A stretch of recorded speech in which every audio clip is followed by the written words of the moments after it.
और एक बात याद रखिए, जिस चीज का मनुष्य को सबसे ज्यादा अभिमान होगा, सबसे पहले वही आपके पास से जाएगा। वही। काया का अभिमान करोगे तो काया चली जाएगी, माया का अभिमान करोगे तो, अरे बोलो तो, माया चली जाएगी। क्यों अभिमान करते?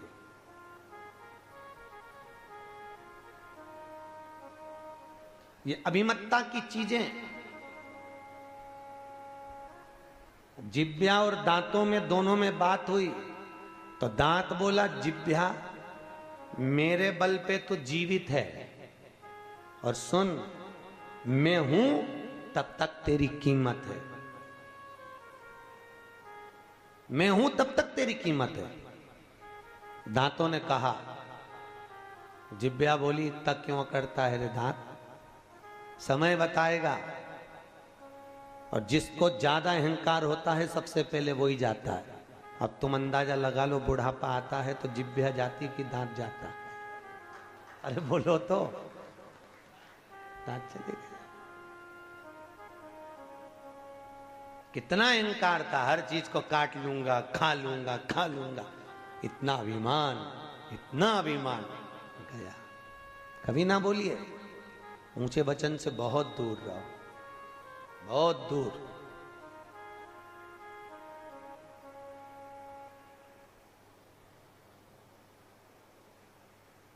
हम बहुओं से कई बार कहते हैं, बेटाओं भाभियों, जितनी बहुएं हैं उनसे निवेदन है, कभी ये ना सोचें कि काया का अभिमान कर कर ये विचार ना करा जाए कि हम घर में 24 घंटे लगे रहे। कभी ना सोचिए। और माताओं से भी निवेदन है, कभी यह विचार ना करें कि हमारी हम बेटे की पत्नी लेकर आए हैं तो इससे सर्वाधिक कार्य कराया जाए। नहीं, नहीं।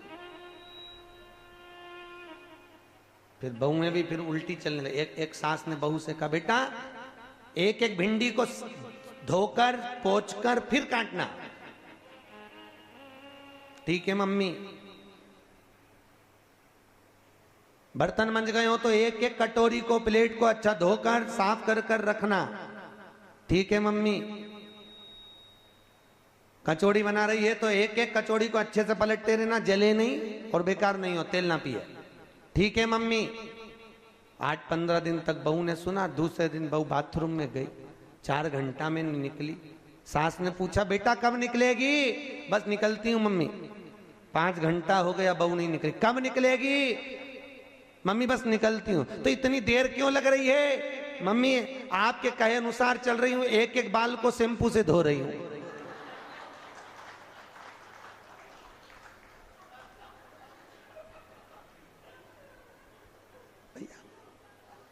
तुम्ही ने कहा था एक एक भिंडी साफ कर, एक एक कचौड़ी को पलटना, एक एक कटोरी को धो के रखना, और फिर वो एक एक बाल धोए तो कैसा लगे? विचार करिए भैया।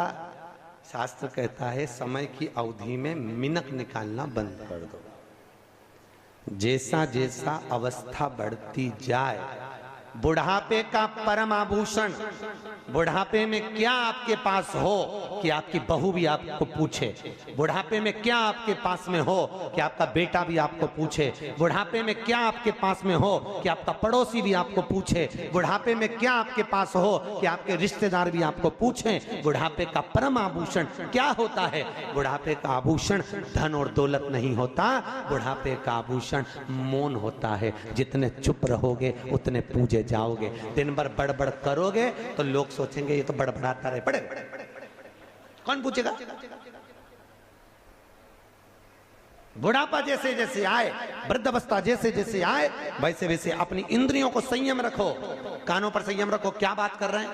कुछ नहीं। मीरा जैसे हो जाओ, आग लगे बस्ती में, अपन रहो मस्ती में। क्या मतलब? घर में लड़ाई किस बात की होती है? सास ने पूरी जिंदगी जोड़ा और आजकल की बहुएं आती हैं, सब्जी ज्यादा बना लेती हैं, फेंक देती हैं। रोटी ज्यादा बन गई, फेंक दिया। ज्यादा वो बन गया, फेंक दिया। तो बस लड़ाई इस बात की है, सास को लगता है ये पूरा घर का बर्बाद कर रही है। तो सासों से निवेदन है, जितना बहू फेंके उससे दुगना तू फेंकना चालू कर, बहू सुधर जाएगी। प्रैक्टिकल करके देख। बहू 4 रोटी फेंके, तू 6 फेंक, ले जाकर गाय को देना चालू कर दे, तब बहू को लगेगा, बताओ बुढ़िया को तो लग रहा है हराम कहाँ आ रहा है, मेरा पति कमा कमा खिला रहा है और डोकरी पूरी गायों को खिलाती जा रही है। फिर बहू जोड़ना चालू कर देगी, तू छोड़ तो वो जोड़ेगी, जब तक तू जोड़ेगी तब तक वो छोड़ेगी। उल्टा चलो, उल्टा चलिए, सुधर जा। हम कब तक जोड़ेंगे, कब तक? भगवान क्या होगा, गुरुजी मेरे घर का क्या होगा, ऐसी बहू मिली, ऐसा हो गया, वैसा हो गया। काहे रो रहे हो बहू के नाम पर? भगवान की कृपा है, भोलेनाथ ने करुणा करी है जो इतनी अच्छी बहू मिली है। आज की पीढ़ी में बहुएं आपकी सेवा कर रही हैं, यही बहुत बड़ी बात है।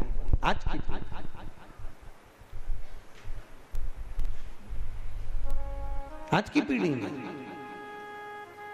बहुएं आपकी इतनी सेवा कर रही हैं, ये बहुत बड़ी बात है। सबसे बड़ी दिक्कत तो अब आने वाली पीढ़ी की है कि तेरा क्या होगा रे कालिया। दिक्कत तो वहां अड़ी पड़ी, तुम्हारी बहुओं ने तो तुम्हारी सेवा कर दी, पर आने वाली बहुएं कितनी सेवा करती है तो भगवान जानता है साहब। बहुत बहुत करती, बहुत करती। और इसलिए दोनों हाथ उठाकर हर हर अच्छी जम के बोलो तो देगा वो, अच्छी बहू देगा। बोलो हर हर देव। भगवत कृपा में देव ऋषि नारद जब गए, नारायण ने कृपा कर दी और भगवान विष्णु ने बीच में पुरी का निर्माण कर दिया, एक नया महल बना दिया, जहां के महल के राजा की कन्या का स्वयंवर था। और उसी में नारद जी ने सोचा सबका ब्याह हो गया, मैं ही रह गया, बस मेरी और शादी हो जाए तो क्या करूं। कन्या को देखकर सोचा इतनी सुंदर कन्या है, भगवान से जाकर विनती करी, प्रभु मेरा सुंदर रूप बना दो जिसमें मेरा हित हो। भगवान मन में सोचे तेरे हित का ही काम कर रहा हूं, जो तेरा अहंकार है ना वो तोड़ना जरूरी है, वो तोड़ना जरूरी। भैया ध्यान रखिए, शंकर की निंदा नारद जी ने करी, इसलिए उनका मुंह काय का लगा, बंदर का। दक्ष प्रजापति ने शिव की निंदा करी तो बकरे का मुख लगा। आपसे निवेदन है, आप शंकर की निंदा कभी जिंदगी में मत करना, नहीं तो अगली बार